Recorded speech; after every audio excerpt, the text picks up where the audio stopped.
Pernahkah kita merasa bahwa hidup tak selalu berjalan sesuai rencana? Bahwa segala upaya yang kita lakukan justru membawa kita ke arah yang tak pernah kita bayangkan. Begitu pula dalam mencari ilmu dan menjalani hidup dalam Islam, intinya bukan hanya tentang mengetahui lebih banyak tetapi tentang merasakan mengasah iman dan memahami kehendak Allah yang tersembunyi di balik setiap peristiwa.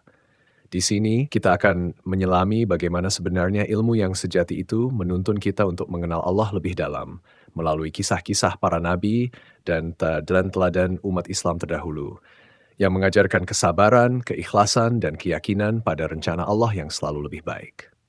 Assalamualaikum warahmatullahi wabarakatuh. Alhamdulillahirabbil alamin.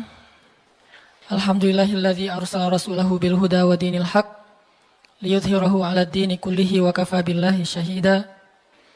Asyhadu an la ilaha illallah wahdahu la syarikalah wa asyhadu anna Muhammadan abduhu wa rasuluhu la nabiyya ba'dah. Allahumma shalli wa sallim wa barik ala sayyidina Muhammadin wa ala alihi wa sahbihi wa man tabi'ahu ila yaumiddin, amma ba'.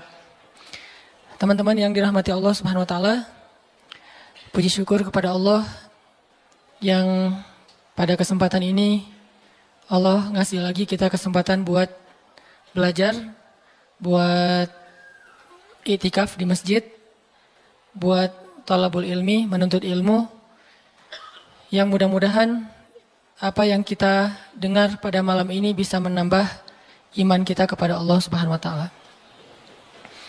Karena seperti yang pernah saya sampaikan dulu tuh, mencari ilmu dalam Islam intinya adalah mengasah rasa, bukan menambah wawasan. Menambah wawasan itu kebaikan, tapi bukan inti dari ilmu. Inti dari ilmu itu adalah mengasah rasa di dalam hati. Yang kalau dalam bahasa Islam disebut dengan, dalam bahasa agama disebut dengan iman. Sehingga bisa jadi seseorang tahu Al-Quran cuma satu ayat, tapi kalau dengan ayat itu dia bertambah dekat sama Allah, bertambah yakin, bertambah banyak amal solehnya, berarti dia adalah orang yang mendapatkan ilmu. Sebaliknya ada orang yang menghafal banyak ayat, mengetahui banyak hadis, atau dia punya gelar-gelar akademik di bidang agama, cuman gak nambah iman ke Allah, gak nambah takut kepada Allah, gak nambah dekat sama Allah, berarti dia cuman mendapatkan wawasan, bukan ilmu. Sehingga inti dari ilmu itu adalah mengasah rasa. Dan dalam Islam, tempatnya ilmu itu bukan di pikiran, tempatnya ilmu itu di hati. Sehingga yang disebut dengan fikih atau faqih, orang yang mengerti, kata ulama, al-fiqhu fiqhul qulub. Mengerti itu tempatnya di dalam hati. Apakah kamu sudah mengerti? Kalau kita katakan sudah, itu artinya kita udah ngerasain di hati. Bukan sudah mengerti dalam arti kita udah hafal, udah paham, udah ingat, udah tahu. Bukan itu yang dimaksud dengan sudah mengerti dalam kalimat fikih. Tetapi yang dimaksud dengan kalimat mengerti sudah bertambah yakin di dalam hati. Sehingga kalau misalnya kita dengar satu nasihat, satu ilmu, satu tausiah, gak nambah yakin dalam hati, berarti kita baru dapat wawasan. Makanya mudah-mudahan majelis-majelis kayak gini nih bisa benar-benar mencas iman kita. Yazid, bisa nambah keyakinan kita kepada Allah Subhanahu wa taala. Walaupun teorinya mungkin gak terlalu rumit. Ada mungkin pembahasan tentang akidah mengenal Allah dengan teori yang rumit. Dibagi-bagi. Misalnya akidah itu terbagi kepada 4 bagian. Ada istilah rububiyah, ada istilah uluhiyah, ada istilah asma, ada istilah sifat. Ini teori akidah. Tapi setelah membahas semua teori akidah ini, terus dia nggak makin yakin sama Allah, kalau ada masalah diserahin sama Allah, berarti dia baru dapat wawasan, belum dapat ilmu. Ada orang yang nggak ngerti istilah rububiyah, nggak ngerti istilah uluhiyah, asma, sifat, dan seterusnya. Tapi kalau lagi ada masalah dia bilang, tenang aja ada Allah, dia dapat ilmu. Jadi kita jangan terlalu rumit dengan istilah, tapi berusaha untuk merasakan semua kebaikan-kebaikan dalam ilmu itu di dalam hati kita. Lagian kan kita nggak pengen belajar untuk dapat gelar akademis sebagai seorang LC, MA, doktor ya. Kan kita belajar pengen memperbaiki diri. Sederhana. Dan kita juga tidak belajar agama untuk menjudge orang lain. untuk menghakimi orang lain, untuk jadi bahan debat di sosial media. Kita belajar murni untuk memperbaiki diri karena kita sadar bahwa diri kita belum sempurna. Mudah-mudahan malam ini kita dapat apa yang kita cari.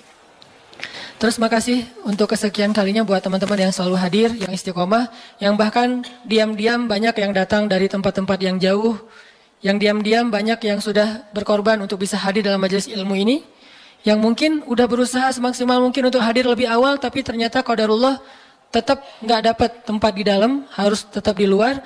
Maka mudah-mudahan Allah Maha tahu apa yang sudah teman-teman perjuangkan. Dan saya selalu nge-mention tentang anak muda Bandung kemanapun saya pergi, bahwa memang syiar teman-teman di Bandung ini udah tersebar di seluruh Indonesia.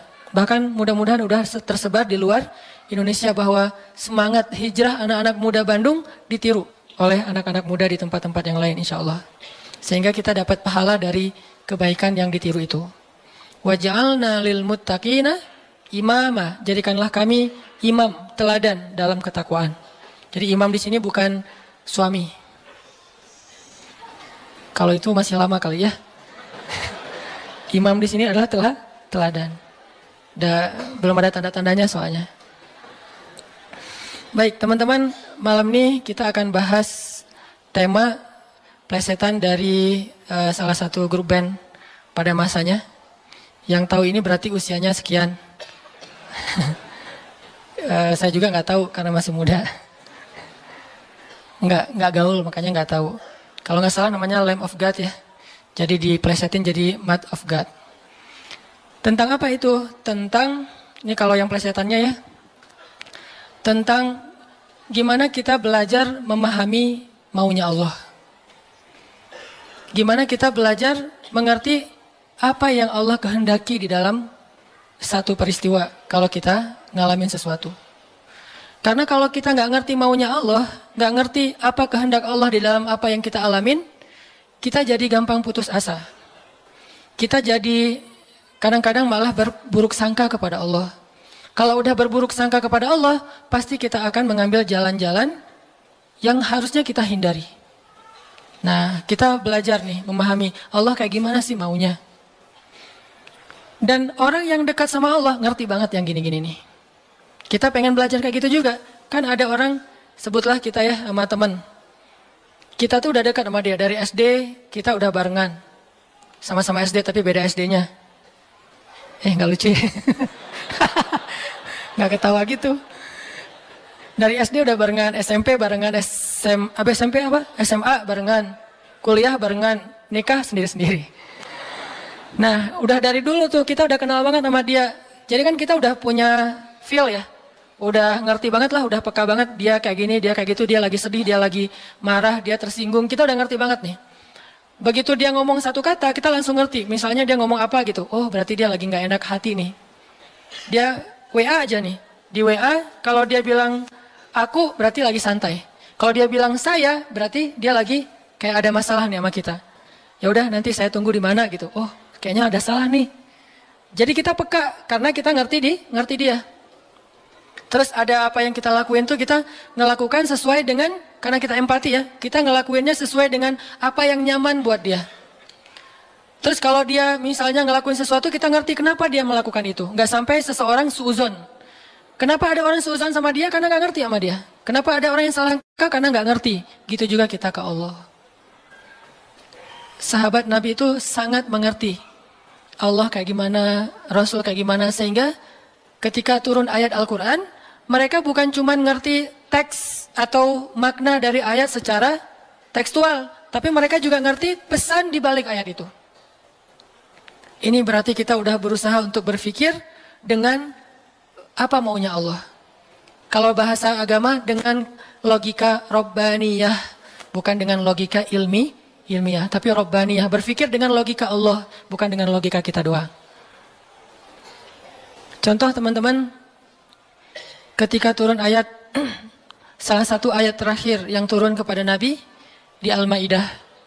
Al-yawma akmaltu lakum dinakum wa atmamtu alaikum ni'mati wa raditu lakumul Islam dinan. Hari ini telah aku sempurnakan untuk kalian nikmatku, singkatnya, dan aku ridhoi Islam sebagai agama bagi kalian. Ketika turun ayat ini, sebagian besar para sahabat bertakbir, Allahu Akbar, bahagia gitu. Kenapa bahagia? Karena ayat ini ayat berita gembira, artinya Islam udah sempurna. Islam sudah utuh, syariat udah beres nih. Tapi ada satu sahabat, yaitu Abu Bakar As-Siddiq, malah nangis ketika ayat ini turun. Ketika yang lain berbahagia. Ditanya sama sahabat yang lain, kayak Umar gitu, ya Abu Bakar, wahai Abu Bakar, kenapa kamu bersedih, kenapa kamu nangis? Bukankah ini ayat busyra, berita gembira? Kata Abu Bakar, ya ini ayat berita gembira. Terus kenapa kamu sedih? Soalnya kalau agama sudah sempurna, syariat sudah utuh, berarti tugas Nabi udah selesai. Kalau tugas Nabi udah selesai, berarti sebentar lagi Nabi akan kembali kepada Allah. Ini tanda-tanda perpisahan. Bisa dibilang kalau haji itu ada haji wada, ayat juga ada ayat wada, ayat perpisahan. Salah satu ayat perpisahan surat Al-Maidah ini. Barulah para sahabat yang lain realize, dan mereka pun menangis. Ini berpikir, merasanya itu udah benar-benar peka. Kalau bahasa kemanusianya empati gitu. Kayak saya pernah jalan sama istri.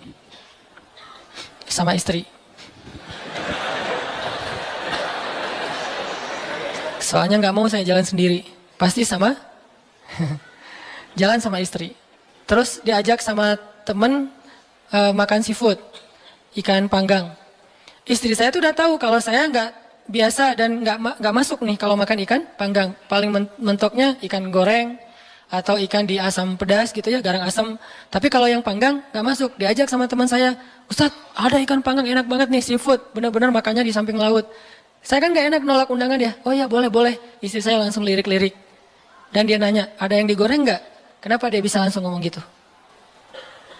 Kan tahu kan jawabannya? Nah, ada nggak yang ngerasain kita kayak gitu kalau lagi jalan? Belum ya? Duh, maaf ya salah ngomong. Yang empati sama kita, yang ngerti banget kita maunya apa, nggak sukanya apa, dia langsung ngerti, langsung minta ikan goreng. Karena saya tahu saya nggak bisa makan ikan panggang. Atau ada yang ngajak makan kayak ada terasinya, ada jengkolnya. Ini enak banget nih segala macam promo gitu. Saya diem aja. Kan nggak mungkin saya bilang saya nggak suka jengkol, nggak suka terasi. Ternyata menu favorit restoran itu justru jengkol sama terasi. Istri saya langsung pesan apa gitu. Ada telur goreng misalnya. Ini artinya udah ngerti dan berpikir, merasa dengan cara empati tadi, peka. Bisa nggak kita ke Allah kayak gitu? Sehingga ketika Allah memberi kita satu hal yang kita sebut musibah, kita sebut kayak ujian, karena kita mengerti Allah, akhirnya kita tahu harus kayak gimana. Akhirnya kita tahu gimana maunya Allah, apa ada yang ada di balik suatu peristiwa yang kita alamin. Ini penting teman-teman. Kenapa? Biar kita bisa belajar sabar, belajar husnuzon, dan survive dalam satu masalah. Menggunakan logika Allah. Nah, untuk itu kita coba angkat satu kisah di dalam Al-Quran yang menjelaskan tentang matematikanya Allah ini, ada di dalam surat Al-Anfal. Coba teman-teman buka surat ke-8, surat Al-Anfal. Kita tilawah beberapa ayat pertama. Kita lihat nih, logika Allah ketika kayak bentrok dengan logika hambanya. Yaitu surat Al-Anfal ayat 5. Kita baca ayat 5 sampai ayat 8. Ini salah satu peristiwa ketika logika Allah kayak bentrok dengan logika manusia. Kepengennya Allah beda sama kepengennya hamba. Terus apa yang dilakukan hamba itu, terus apa hasil setelah itu? Kita coba baca ayat 5 sampai ayat 8. A'udzu billahi minasy syaithanir rajim. Silakan.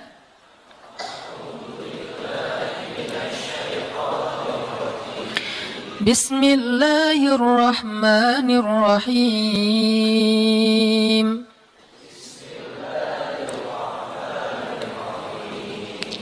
Kama akhrajaka rabbuka min baitika bil haqq.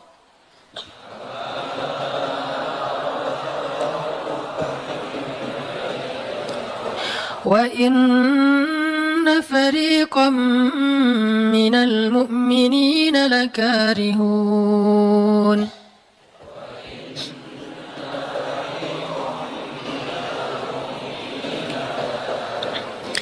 يجادلونك في الحق بعدما تبين كأنما يساقون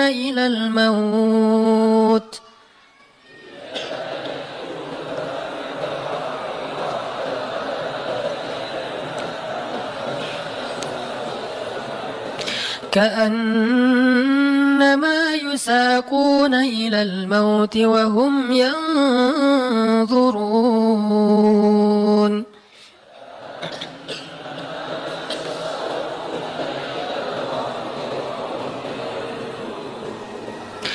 وإذ يعدكم الله إحدى الطائفتين أنها لكم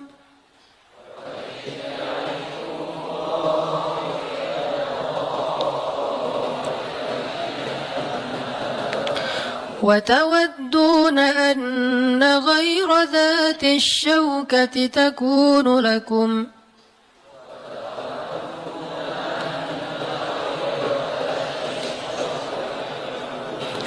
ويريد الله أن يحق الحق بكلماته ويقطع دابر الكافرين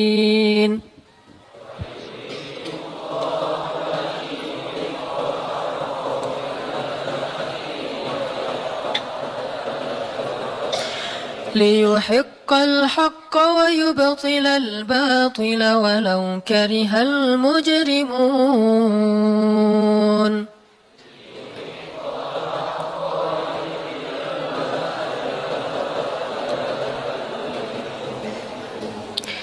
Yaitu sebagaimana Tuhan kalian telah menyuruh kalian untuk pergi dari rumah kalian dengan sebenar-benarnya. Meskipun sesungguhnya sebagian dari orang-orang yang beriman itu tidak menyukainya. Mereka membantahmu, wahai Muhammad, tentang kebenaran setelah nyata bahwa mereka pasti akan menang. Seakan-akan mereka dihalau kepada kematian sedang mereka melihat sebab-sebab kematian itu. Dan ingatlah ketika Allah menjanjikan kepada kalian bahwa salah satu dari dua golongan yang kalian hadapi adalah untuk kalian, sedangkan kalian menginginkan golongan yang tidak memiliki senjatalah untuk kalian.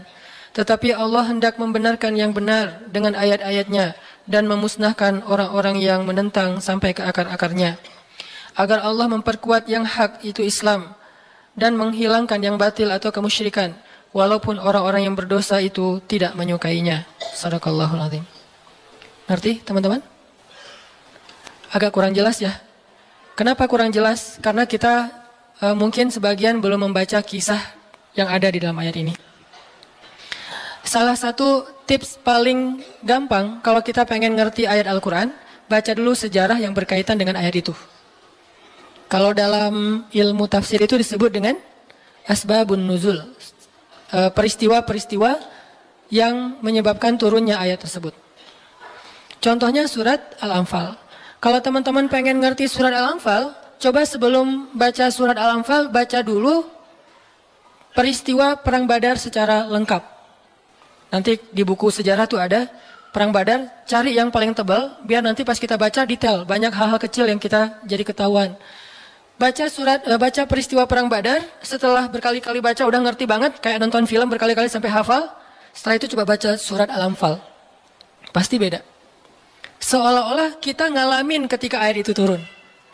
Itulah bedanya sahabat sama kita. Mereka lebih mengerti Al-Quran karena mereka ngalamin.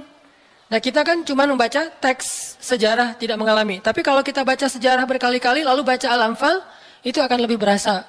Itu yang saya alami. Nah termasuk ayat yang tadi kita baca. Apa sih yang terjadi sampai turun ayat kayak gini? Yang terjadi dulu di tahun kedua setelah Nabi hijrah ke Madinah, orang-orang Mekah yang dipimpin oleh Abu Sufyan mau berdagang ke Syam. Apa yang mereka bawa dalam karavan dagang? Harta-harta orang Islam yang dirampas ketika orang Islam hijrah ke Madinah. Jadi kayak misalnya Abu Bakar hijrah ke Madinah, harta Abu Bakar yang ditinggalin di Mekah itu dirampas sama Abu Sufyan. Terus ada Suhaib bin Amr Ar-Rumi hijrah ke Madinah, semua harta yang ditinggalkan di Mekah, pasarnya, ladangnya, ternak-ternaknya, diambil oleh Abu Sufyan, lalu didagangkan ke Syam. Nah, setelah 2 tahun kaum muslimin berada di Madinah, dapat kabar nih kalau Abu Sufyan dan karavan dagangnya baru pulang dari Syam membawa keuntungan hasil dagang harta kaum muslimin yang dirampas di Mekah.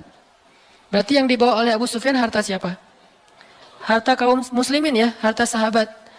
Sehingga Nabi mengatakan, mari kita cegat Abu Sufyan yang ngelewatin jalur dekat kota Madinah, karena memang itu jalur lintas antar negara. Mari kita cegat Abu Sufyan dan kita ambil kembali hak kita. Itu tawaran Nabi kepada orang-orang Muhajirin. Makanya bisa dibilang perang Badar ini perang khusus buat orang Muhajirin. Orang Ansor nggak boleh ikut. Karena awalnya juga pengen ngambil harta orang Muhajirin. Itu skenario awal. Mencegat karavan dagang untuk mengambil kembali hak mereka. Yang namanya karavan dagang kan nggak banyak pengawal. Beda dengan pasukan perang. Paling-paling pengawalnya 10-20. Dibandingkan sahabat yang 300 orang, ini kecil. Sedangkan keuntungannya kalau berhasil mencegat, besar. Jadi tantangannya, resikonya kecil, keuntungannya besar. Ini skenario awal. Sehingga para sahabat semangat. Udah 2 tahun kita kelaparan. Udah 2 tahun kita nggak punya apa-apa. Bergantung kepada orang Ansor. Nggak enak sama orang Ansor. Masa makan terus di rumah orang? Nah sekarang kebetulan harta kita lewat nih. Ya udah kita rampas lagi. Itu skenario awal. Udah siap-siap nih. Udah siap-siap mau berangkat, jalan. Tengah jalan, Abu Sufyan dapat berita, kan pakai mata-mata gitu, dapat berita bahwa kaum muslimin mau mencegat, akhirnya Abu Sufyan langsung nelpon Abu Jahal. Jahal gitu. Nelpon Abu Jahal, dan sinyalnya bagus lagi waktu itu, langsung telepon, nggak putus-putus. Kita mau dicegat nih, coba kamu kirim pasukan untuk melindungi karavan dagang. Soalnya harta yang kami bawa juga ada hak kamu di situ. Jadi diiming-imingi. Abu Jahal pun kemudian mengumpulkan orang-orang Mekah sebanyak kurang lebih 1.000 orang untuk mengawal karavan dagangnya Abu Sufyan. Langsung melesat, satu pasukan bergerak cepat sehingga sekarang ada 2 target. Satu karavan dagang, satu lagi pasukan militer yang jumlahnya 1.000 orang. 3 kali lipat lebih banyak dari kaum muslimin. Tiba-tiba turun ayat kepada Nabi. Terus Nabi mengatakan kepada para sahabat, wahai para sahabat, sekarang kita punya 2 pilihan. Mau tetap mencegat Abu Sufyan, atau kita sekarang malah beralih ke Abu Jahal dengan pasukannya. Sok pilih yang mana kalian. Kaum muslimin sebagian besar memilih tetap seperti rencana awal, mencegat karavan dagang. Jangan mencegat pasukan. Ngapain kita capek-capek perang sama Abu Jahal, untungnya nggak ada. Terus pasukannya lebih banyak, resikonya lebih besar. Dan mereka terlatih, kita sipil yang dipersenjatai, seadanya. Mending kita tetap kepada Abu Sufyan, untungnya besar, resikonya kecil, dan sama-sama sipil. Tapi ternyata ketika disuruh pilih kayak gitu, kaum muslimin udah memilih pilihan mereka, Allah memilih pilihan Allah. Kata Allah, enggak, aku memilih kalian menghadapi Abu Jahal. Berat gak sih kayak gitu? Ini matematika Allah, hitung-hitungannya Allah nih. Logika Allah. Kadang hidup kita kayak gitu banget teman-teman. Kita pengen kuliahnya ini, ternyata yang lulusnya bagian ini. Saya dulu pengen kedokteran. Tapi lulusnya malah ke Mesir. Ya alhamdulillah, karena nilai X1-nya jelek. Ya udahlah ke Mesir aja. Dan ke Mesir juga dulu niatnya bukan mau kuliah, mau main. Oh bagus juga kan dulu ada Dunia dan Berita suka perkiraan cuaca gitu kan, internasional. Kairo, hujan gitu. Wah Kairo, pengen kuliah ke luar negeri. Artinya bukan pengennya saya ke Kairo, tapi Allah menghendaki kayak gitu. Bukan pengennya saya menikah, Allah yang menginginkan. Saya pengennya dari dulu, bukan waktu itu. Jadi bukan pengennya saya menunda pernikahan ya. Pengennya mah 17 tahun nikah wilah. Lulus SMA atau belum lulus mah nikah. Tapi pengennya Allah usia 22 tahun. Ada yang 32 tahun. Ada yang 42 tahun. Ada yang masih betah sendiri.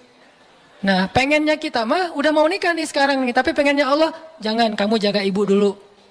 Pengennya kita kerjanya kayak gini nih, usaha. Tapi takdirnya Allah jadi misalnya masuk ke pegawai negeri. Atau sebaliknya, pengennya pegawai negeri malah jadi pengusaha. Dan seterusnya. Ada lulusan sains tapi usahanya di wisata kuliner. Di usaha kuliner. Ada yang kayak gitu. Ada teman saya lulus ITB planologi. Tata kota. Tapi usaha kuliner. Tapi alhamdulillah dan sukses. Jadi kadang-kadang kepengennya kita sama Allah itu suka bentrok. Dalam kondisi kayak gitu apa yang harus kita lakukan? Termasuk kepengennya kita nggak punya anak dulu. Tapi nggak tahu gimana caranya tiba-tiba punya anak misalnya. Masih nggak tahu lagi gimana caranya ya.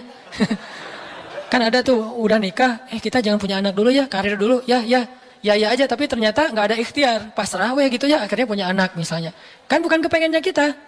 Atau pengen punya anak tapi belum punya aja, udah 15 tahun menikah belum punya anak. Kayak Nabi Zakaria, gimana nih? Ketika apa yang kita inginkan dengan apa yang Allah inginkan, kesannya bentrok. Itulah yang terjadi kepada kaum muslimin dalam perang Badar. Mereka pengen Abu Sufyan, Allah pengen Abu Jahal. Sehingga Allah katakan di ayat 5-nya, wa inna fariqam minal mu'minin lakarihun. Walaupun sebagian orang-orang yang beriman itu karihun, nggak suka. Sehingga pada diam-diam mereka sebetulnya ngeluh gitu. Kenapa ya jadi berubah gini? Tahu gini dari awal, gitu kan ya? Mulai desas-desus di antara kaum muslimin. Karihun, tidak suka dengan pilihan ini, nggak suka dengan tawaran ini. Inilah yang terjadi. Dan kita kadang-kadang juga karihun dengan kehendak Allah.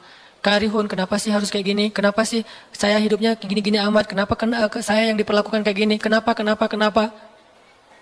Dulu ada satu tips, katakan saja la'allahu khair.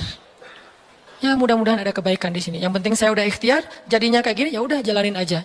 Saya udah ikhtiar, jadinya sama dia, ya udah jalanin aja. Mudah-mudahan la'allahu khair. Nah ini kita coba nanti lanjutkan lagi kisah perang Badar. Terus kita coba lihat hubungannya dengan hidup kita tuh kayak gimana. Mudah-mudahan kita bisa tahu apa yang harus kita lakukan kalau keinginan kita dan keinginan Allah kadang-kadang seperti bentrok. Kita sholat isya dulu ya. Bismillahirrahmanirrahim.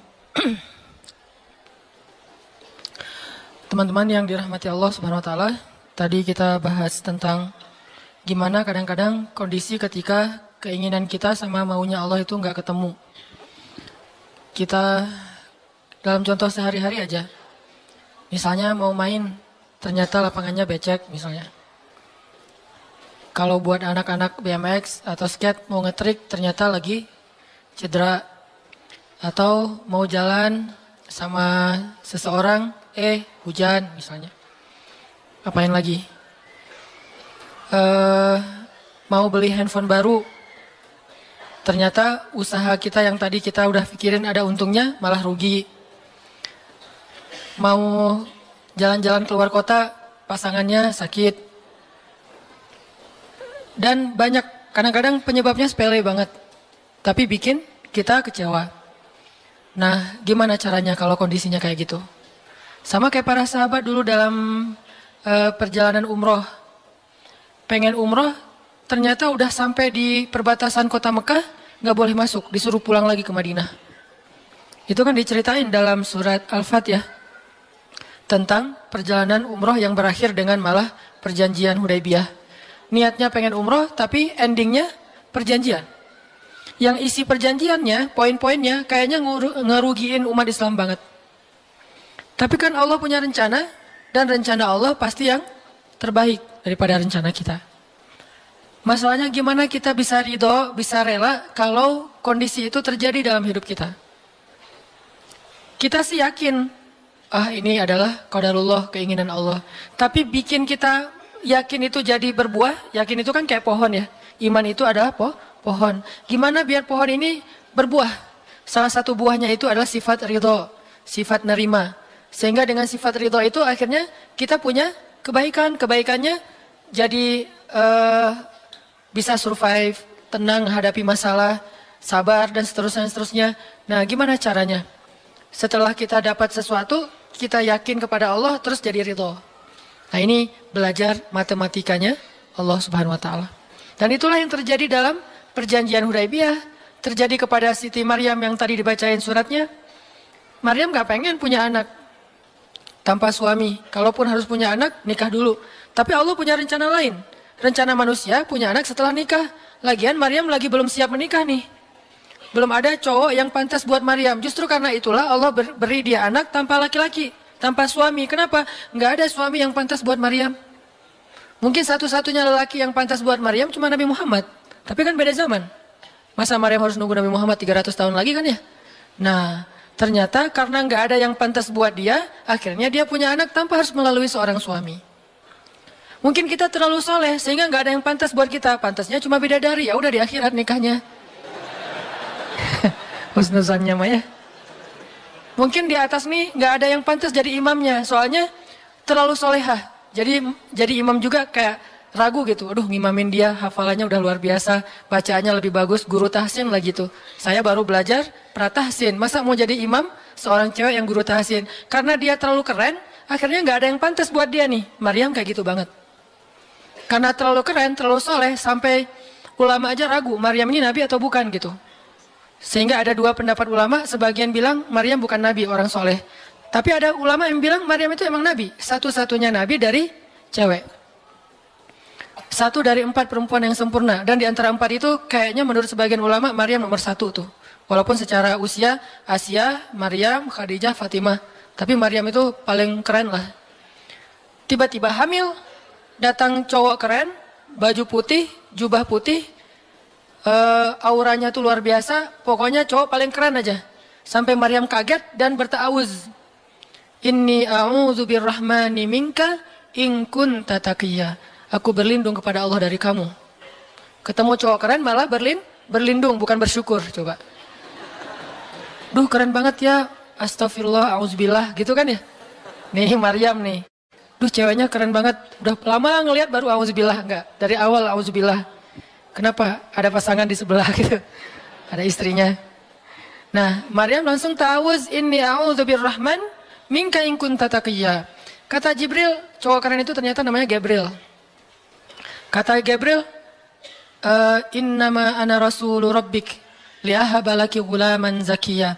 Jangan takut Maryam, aku itu utusan Tuhanmu, artinya malaikat yang pengen ngasih kamu anak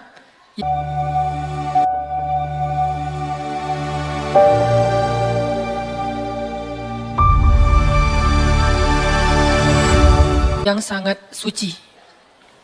Kata Maryam, anna yakunu li ghulam, gimana saya akan punya anak walam yamsasni basyarun. Enggak ada seorang laki-laki pun yang pernah nyentuh saya, nyentuh aja enggak pernah. Walam aku baghiyya, dan saya juga tidak pernah merendahkan diri di depan laki-laki, artinya berbuat dosa. Anna yakunu li ghulam, gimana caranya saya punya anak? Kata Jibril, kadzaliki qala rabbuki huwa alayya hayyin. Itu udah kehendak Allah, kehendak Allah. Dan itu hayyin, mudah banget buat Allah Subhanahu wa taala. Sepele banget lah buat Allah. Fahamalat, tiba-tiba Maryam hamil. Fantabatat bihi makanan qasiyya. Karena Maryam malu ketahuan hamilnya, akhirnya Maryam pun pergi ke suatu tempat yang terpencil, qasiyya, Aqsa. Aqsa itu artinya tempat yang jauh. Masjidil Aqsa disebut Al-Aqsa karena dia jauh dari Masjidil Haram. Kalau Madinah kan dekat. Masjid yang paling mulia kan ada 3 itu ya, Mekah, Madinah, Palestina. Nah, dia disebut Aqsa karena tempatnya jauh.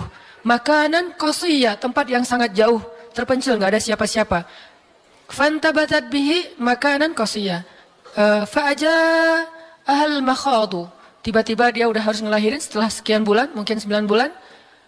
Qalat, dia bersandar di sebuah pohon, kemudian dia berkata, ya laitani mittu qabla hadza wa kuntu nasyam mansiya. Dia kayak orang menyampaikan satu bentuk kalimat sedih.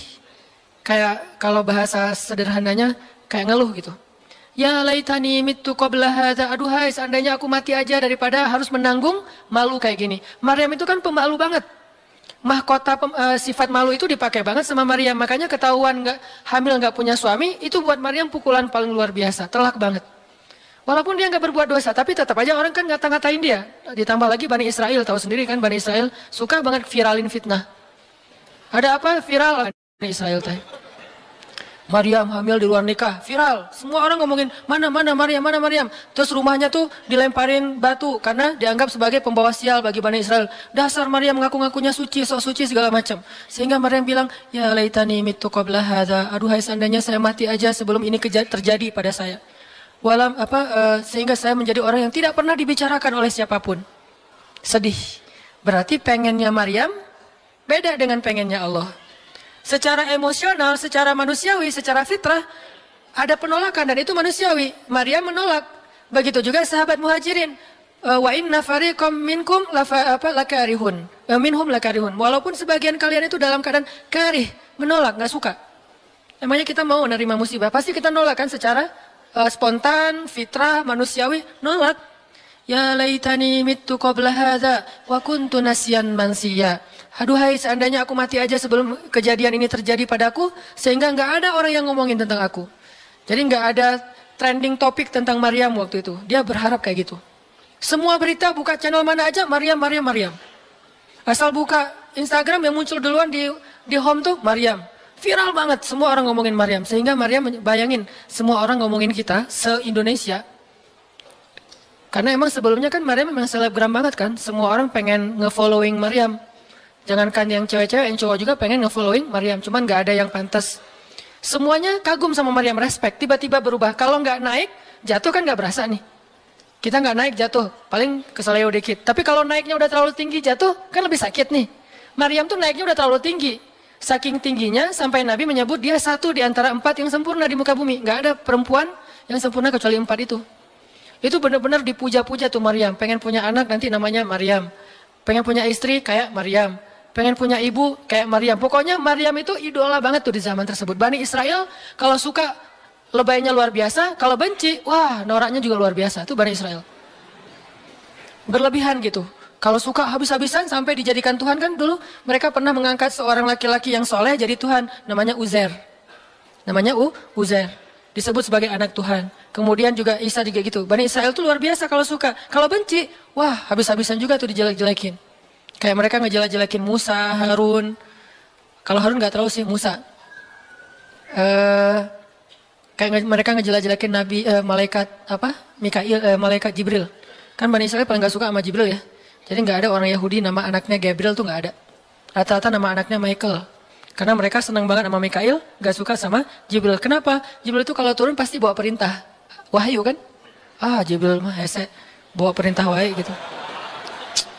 Bawel Jibril menurut mereka. Kalau Mikail keren, bawa rezeki, bawa rahmat, bawa apa. Sehingga mereka senangnya sama Mikail. Dibikinlah film Jin versus Gabriel. Malah nggak yang baik itu waktu itu Jin. Kan banyak tuh film-film kayak gitu tuh. Itu memang dari dulu kayak gitu. Nah, Maryam naik tinggi, dipuja-puja semua orang. Maryam, kalau ketemu Maryam, fall back dong, gitu-gitu pada. Wah, pokoknya heboh aja sama Maryam. Tiba-tiba ada kasus, Maryam kan jatuhnya dalam banget sehingga Maryam tuh nggak siap perasaannya. Bukan karena dia sombong dan senang dipuja, tapi memang dia orang yang selama ini nggak melakukan kesalahan apapun, tiba-tiba dihadapkan dengan tuduhan yang sangat-sangat menyedihkan.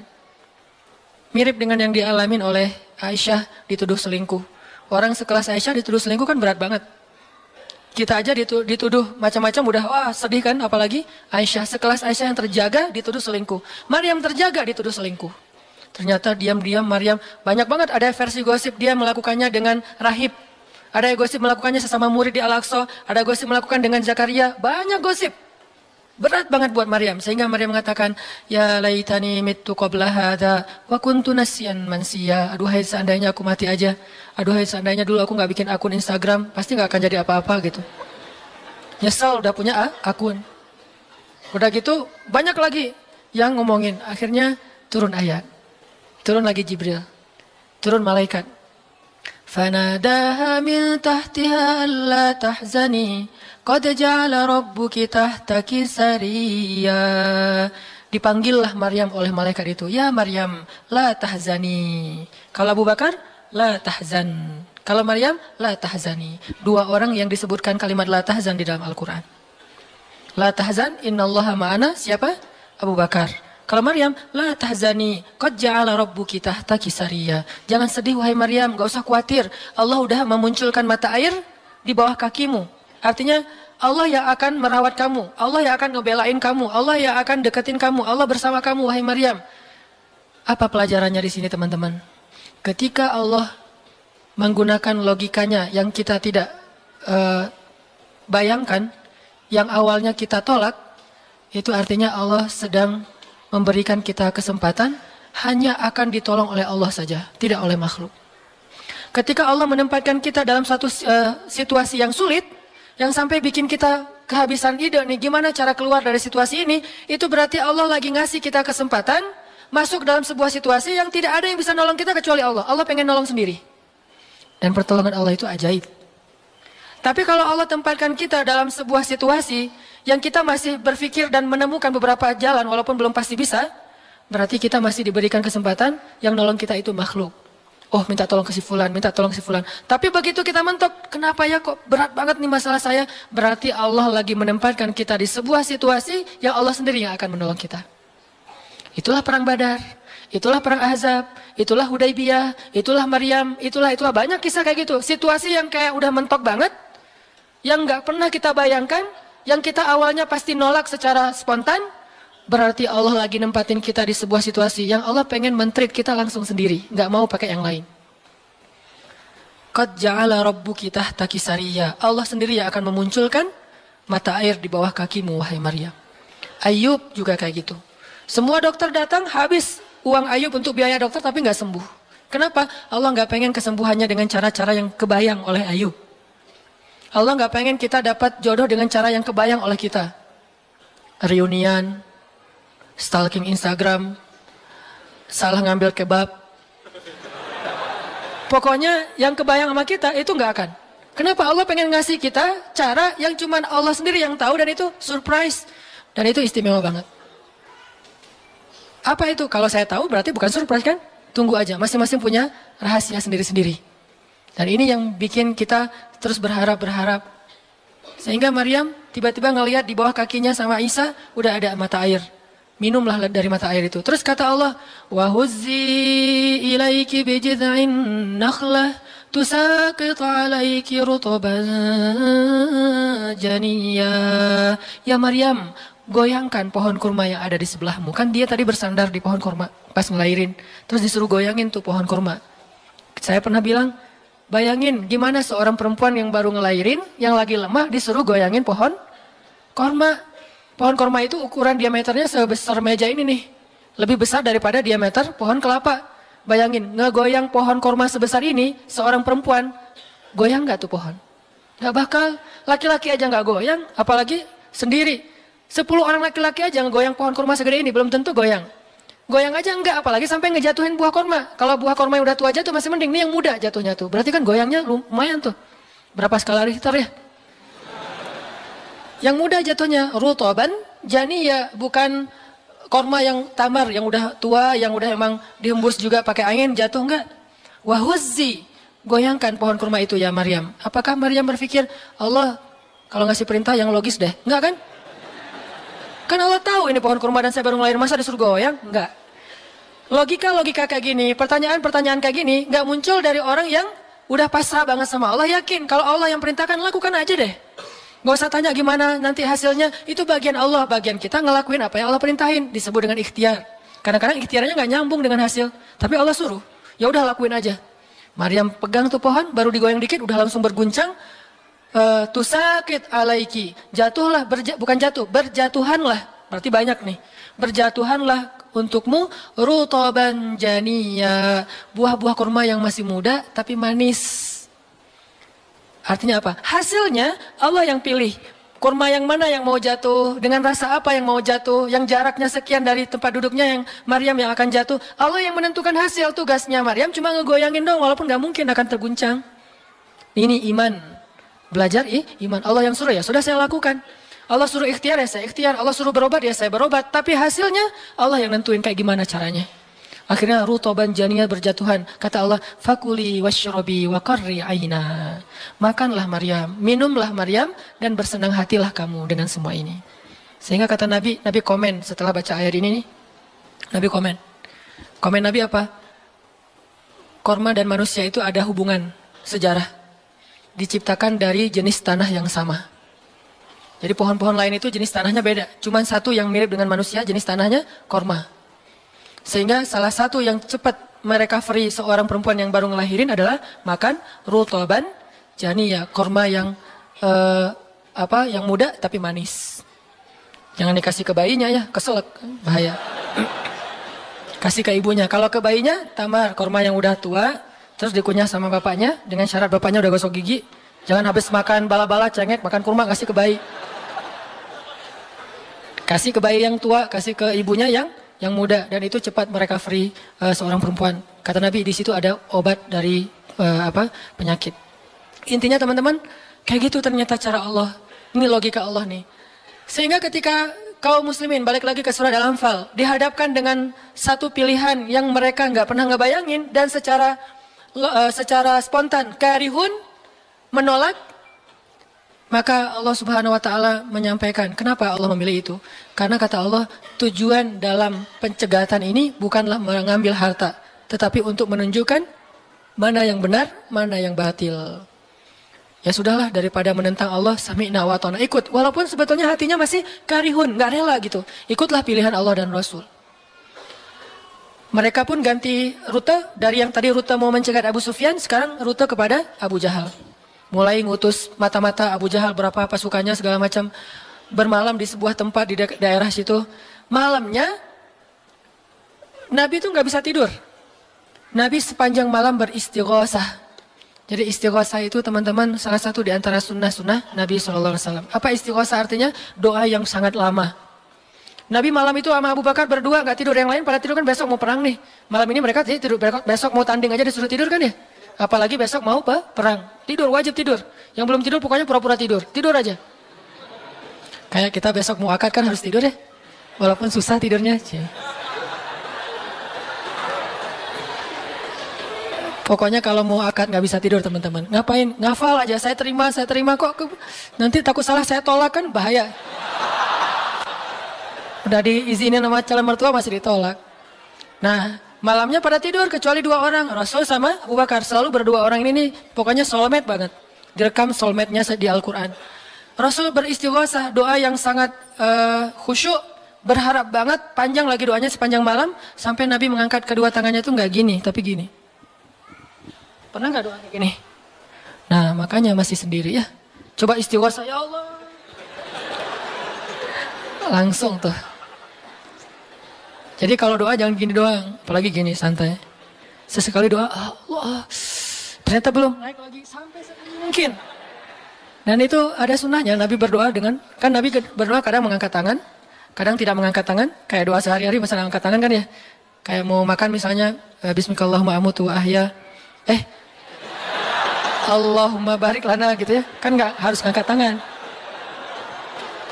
Sarewai ini.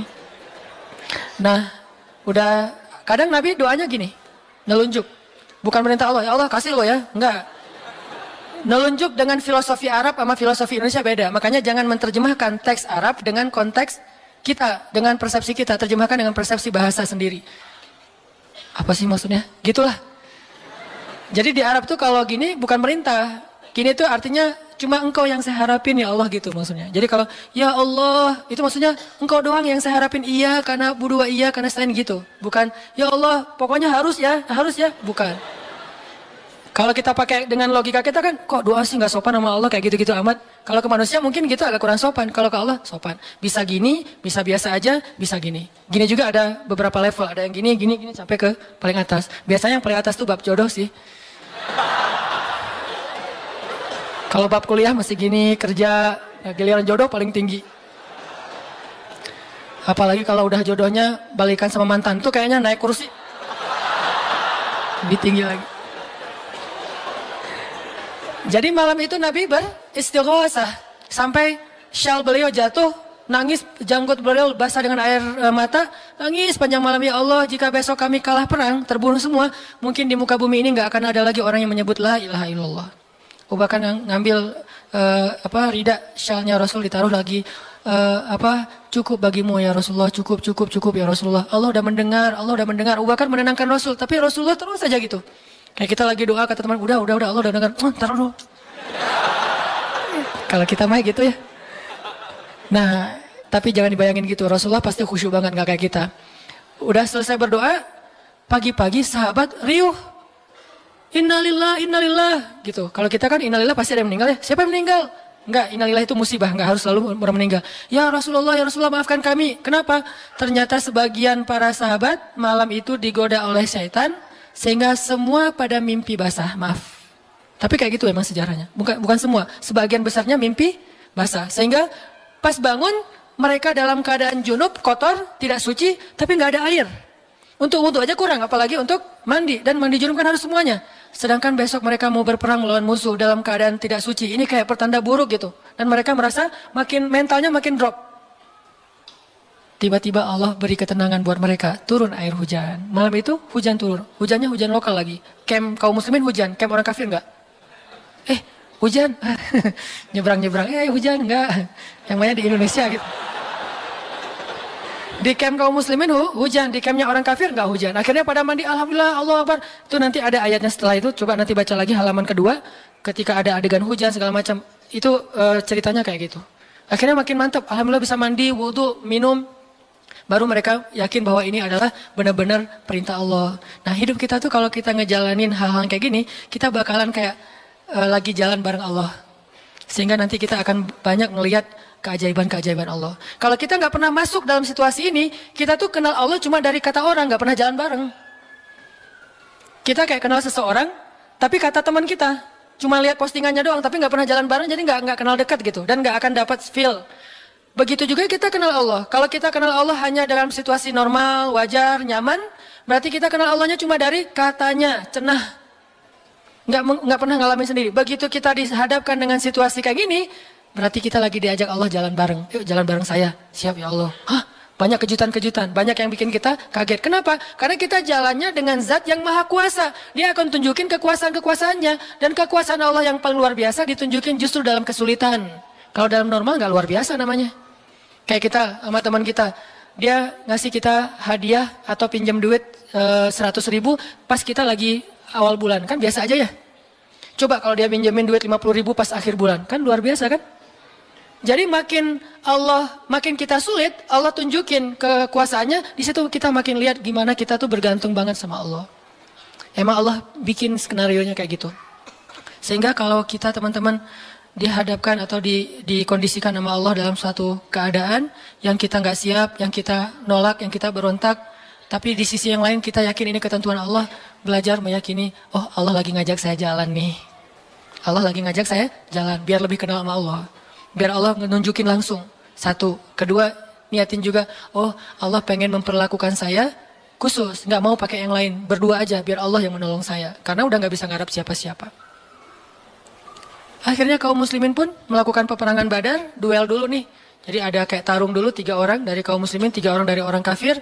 Tarung, salah satunya jagoannya Nabi, kesayangan dan kebanggaan Nabi banget, anak muda yang bernama Ali bin Abi Thalib. Ali maju, kalah musuh, terkapar, 3-3-nya mati. Kaum muslimin bertakbir, ahadun ahad. Yel-yel yang dipakai oleh Bilal dulu di Mekah, dipakai oleh kaum muslimin. Menanglah perang Badar. Dan dalam peperangan itu Allah tunjukkan yang luar biasa, kaum muslimin ditolong oleh makhluk yang turun dari langit berbondong-bondong, terbang, menyambar dengan pakai ikat kepala berwarna hijau. Malaikat. Jadi ada khusus malaikat yang tugasnya sebagai malaikat militer. Ini malaikat angkatan udara nih. Malaikat militer.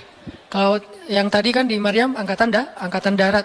Jadi ngasih korma segala macam. Ini angkatan udara. Nyambar dari atas, bayangin. Kaum muslimin lagi perang, tiba-tiba serangan udara kan luar biasa tuh.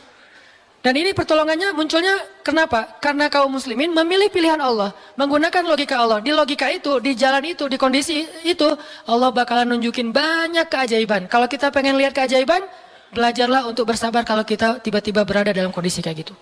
Kalau enggak, kita enggak akan pernah melihat keajaiban dan kebesaran Allah.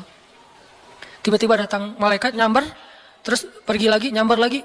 Itu berbondong-bondong tuh, ribuan malaikat. Ngapain sih kok banyak banget ribuan malaikat? Sebetulnya satu malaikat juga ngehembus kan habis tuh orang kafir ya. Ya apaan sih orang-orang, habis kan ya? Gampang kan buat malaikat, kenapa sampai ribuan? Kata Allah alasannya bukan untuk ngancurin orang kafir. Alasannya untuk meneguhkan orang beriman. Jadi Allah kirim banyak tujuannya untuk meneguhkan orang beriman. Sehingga bertambahlah keyakinan mereka kepada Allah Subhanahu Wa Taala. Kita aja yang memang tidak diberikan kesempatan bisa ngelihat malaikat. Tapi malaikat itu nolongin kita. Terutama nolongin teman-teman yang masih fisabilillah. Itu Allah, malaikat dekat banget sama mereka. Saya udah gak tega nyebutnya. Udah lama kan saya gak menggunakan kata itu ya. Gak tega juga lama-lama. Teman-teman yang masih sendiri, yang masih dalam penantian, malaikat itu kalian gak sendiri. Ada malaikat di sebelah. Malaikat juga kasihan sama kita. Kita aja yang nggak ngelihat. Ada malaikat. Kenapa di sini? Saya khusus ditugaskan nemenin orang-orang kayak kamu dan teman-teman kamu. Oh ya, malaikat yang khusus nemenin yang berstatus J tadi. Ada hadisnya Ustadz. Nggak ada sih. Tapi yakinlah bahwa malaikat itu diutus untuk menolong orang-orang yang sabar. Status sabar kan bisa status masalah tadi, bisa masalah rezeki, bisa masalah sakit. Pokoknya ada malaikat aja yang nolongin mereka. Ngedoain mereka, berselawat untuk mereka, memberikan naungan rahmat untuk mereka. Pokoknya banyak tuh. Apalagi para sahabat yang tadi mau memilih pilihan Allah walaupun awalnya nolak, karihun. Karena udah milih pilihan Allah, Allah berikan pertolongan yang luar biasa. Mungkin kalau tadi mereka maksain pilihan sendiri, bisa jadi dua-duanya nggak dapat. Abu Jahal nggak dapat, Abu Sufyan nggak dapat apa-apa. Untungnya mereka bersabar memilih pilihan Allah. Itulah hidup. Makanya teman-teman, kalau pas kita dapat satu musibah atau satu masalah, satu ujian, kehilangan sesuatu, itu berarti kita dikasih kesempatan untuk ngedapetin sesuatu yang lebih baik. Gimana caranya? Berhusnuzon kepada Allah. Karena kata Allah, ana inda dhanni abdi bi, aku tergantung prasangka hambaku kepadaku. Berarti kalau kita misalnya lagi dapat masalah, terus kita berhusnuzon, oh Allah pengen ngasih yang lebih baik, itu Allah berarti kayak gitu. Kan kesempatan kan? Kenapa kita malah gunain kesempatan itu untuk bersuuzon? Kenalah kita dengan apa yang kita persangkakan. Aku tergantung prasangka hambaku kepadaku. Pas ada musibah kehilangan sesuatu, oh mungkin memang Allah pengen ngasih saya yang lebih baik dari ini. Ini kan udah lama saya pakai, ini udah 2 tahun, 3 tahun, pengen diganti sama Allah. Itu gitu banget Allah tuh sama kita. Terus kenapa kita gak mau berprasangka baik kalau kayak gitu? Masalah yakin. Kalau kita malah pas dikasih musibah kehilangan sesuatu bilang, apa lagi maunya Allah, kayaknya Allah gak senang dengan saya taubat nih, maka Allah juga akan memperlakukan kita kayak kita prasangkain.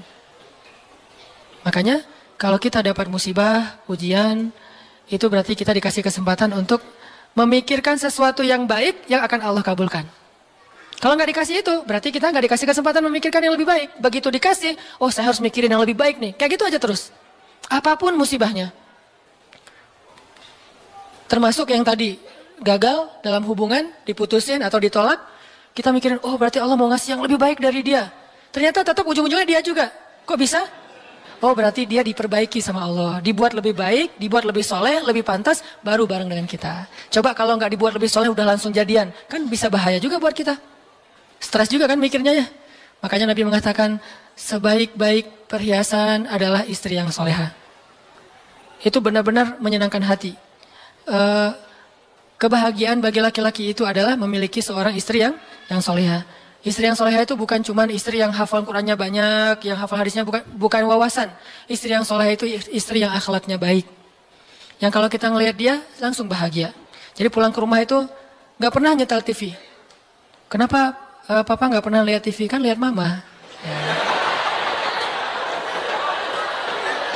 Yang lama nonton TV, pasti ini nggak nyaman ngelihat istrinya nih. Jadi kalau sampai rumah bikin kopi, duduk di tengah ruangan, lihat istri lalu lalang gitu. Pak, TV-nya di situ, ngapain ke sana, kemana mama pergi? Itulah hiburan buat papa. Berat juga Pernah nggak ngomong kayak gitu? Belum. Gimana mau ngomong, nggak ada orangnya ya. Nanti kalau udah ada gitu tuh. Makanya saya jarang nonton TV, sering nonton YouTube soalnya. Nah ini ya teman-teman. Jadi kita berprasangka begitu dikasih musibah, oh berarti Allah pengen ngasih yang lebih baik. Yang terbaik deh yang kita prasangkain. Karena Allah akan kayak gitu banget. Inilah rahasia matematika Allah. Ya Allah berlakukan kepada Ahlu Badar. Ya Allah berlakukan kepada para sahabat yang berjanjian Hudaybiyah, Bayatul Ridwan. Ya Allah berlakukan kepada Siti Hajar, Maryam, dan banyak lagi kisah-kisah yang benar yang disebutkan di dalam Al-Quran. Mudah-mudahan nambah yakin kita. Kita bukan minta musibah, tapi emang itu fitrah kehidupan manusia. Udah kayak gitu sunatullah, semua yang hidup pasti dikasih ujian. Jangankan orang biasa, jangankan orang beriman, orang biasa aja dikasih ujian, apalagi beriman. Beriman itu pasti dikasih ujian sama Allah. Cuman karena ujian itulah Allah memperlakukannya lebih istimewa daripada orang lain. Jadi siapa orang yang paling istimewa di mata Allah? Yang paling banyak diuji. Jadi jangan pede dulu bahwa kita lebih istimewa di mata Allah gara-gara kita ibadahnya lebih bagus dari teman kita. Bisa jadi teman kita nggak tahajud. Bukan berarti nggak perlu tahajud ya, tahajud keren, bagus, luar biasa. Tapi ini kalau kita ke orang lain gitu, misalnya kita udah tahajud, misalnya kita udah ta'lim, misalnya kita udah tilawah, misalnya kita udah sedekah, misalnya. Terus kita ngerasa kayak lebih baik dari orang lain, jangan. Karena bisa jadi ibadah teman kita, diam doang tuh. Ngapain? Sabar menghadapi ujian, itulah ibadahnya. Bisa jadi orang yang paling mulia di mata Allah itu orang yang sedang sakit di rumah sakit atau di rumahnya yang nggak bisa berobat bertahun-tahun. Pas kita lihat ke dia, dia mah nggak, ibadahnya nggak dahsyat kayak kita. Nggak pernah ikut talim, tilawahnya sedikit-sedikit, paling juga yang dia hafal aja karena udah nggak bisa baca saking sakitnya. Tapi ibadahnya itu 24 jam sehari lewat apa? Sabar menghadapi ujian sakit. Berarti bisa jadi teman kita yang baru diputusin itu lebih mulia daripada kita yang baru jadian. Jadi jangan ngeledekin ya, jangan suka membuli lah. Karena yang dibully itu bisa jadi lebih mulia daripada yang membuli. Astagfirullahaladzim. Ya. Itulah teman-teman kajian tentang matematika Allah. Mudah-mudahan kita mengerti. Maksud mengerti di sini meyakini, bisa bertambah yakin sama Allah dan bisa diterapin. Tadi kalau dikasih ujian, berarti kita punya kesempatan berprasangka baik supaya kita dapat apa yang kita prasangkakan. Kalau dikasih ujian, berarti Allah pengen ngajak kita jalan berdua nih. Kalau dikasih ujian, berarti Allah pengen memperlakukan kita secara khusus. Nggak mau yang lain bantu kita, pengen Allah doang yang bantu. Dan itu keistimewaan dari Allah untuk kita. Ya Allah, paham kami kehendak-kehendak-Mu ya Allah. Jangan biarkan kami berburuk sangka kepada Engkau ya Allah. Karena jika kami berburuk sangka kepadamu, maka itu tidak akan merugikan Engkau sedikit pun ya Allah. Jika kami berputus asa, itu pun tidak akan merugikan-Mu ya Allah. Engkau tidak butuh kepada kami, tetapi kami yang butuh kepadamu ya Allah. Pahamkan kami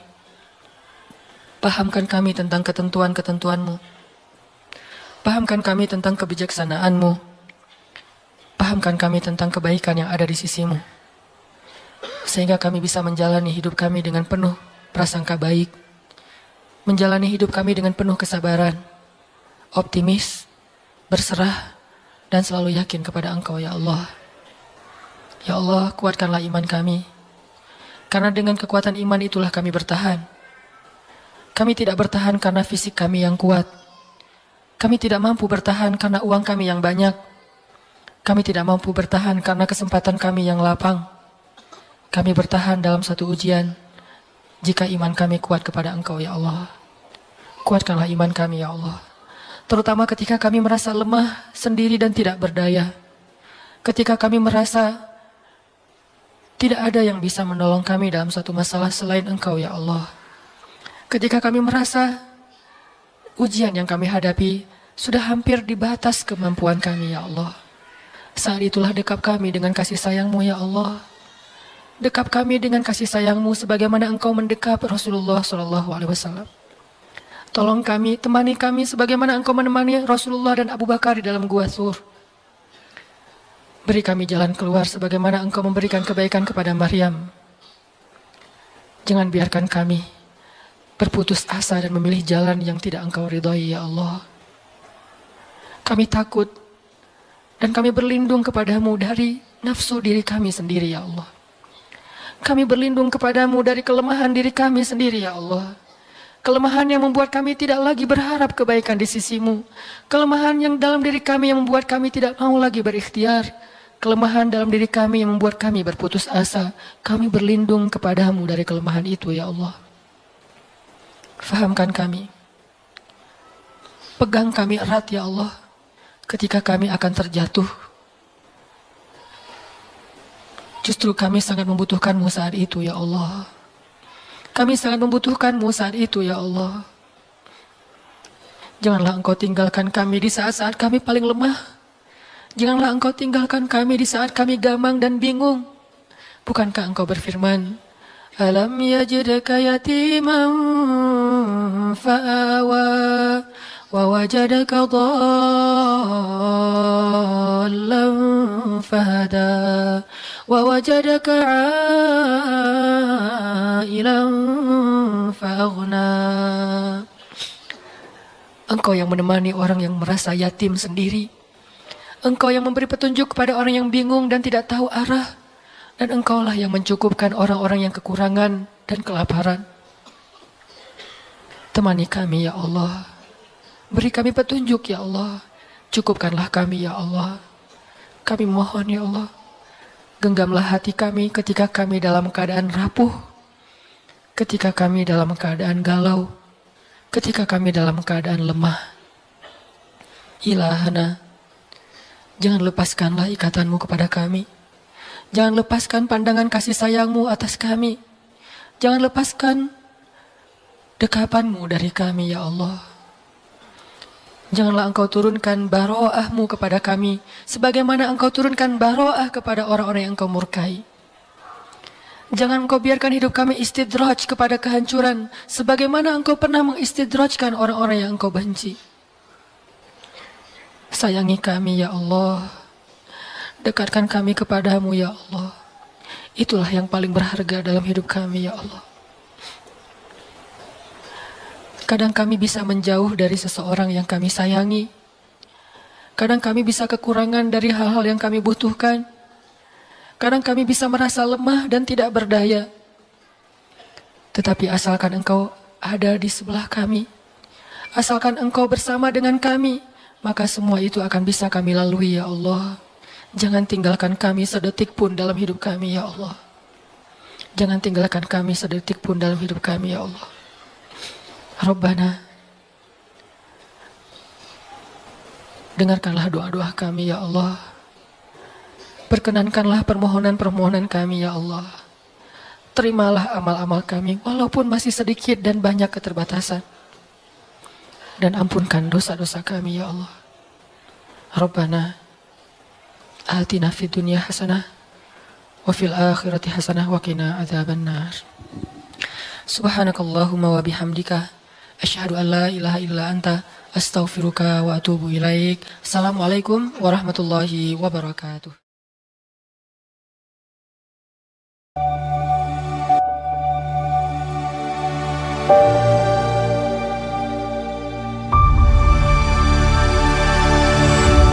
Ceramah ini menekankan bahwa ilmu dalam Islam tidak hanya sekadar menambah wawasan, tetapi lebih pada memperdalam keimanan dan kedekatan kepada Allah. Ilmu sejati bukanlah yang hanya disimpan di pikiran, melainkan ilmu yang menyentuh hati, memperhalus rasa, dan menambah ketakwaan. Ilmu ini menjadikan seseorang semakin yakin kepada Allah dan berupaya melakukan amalan yang lebih baik.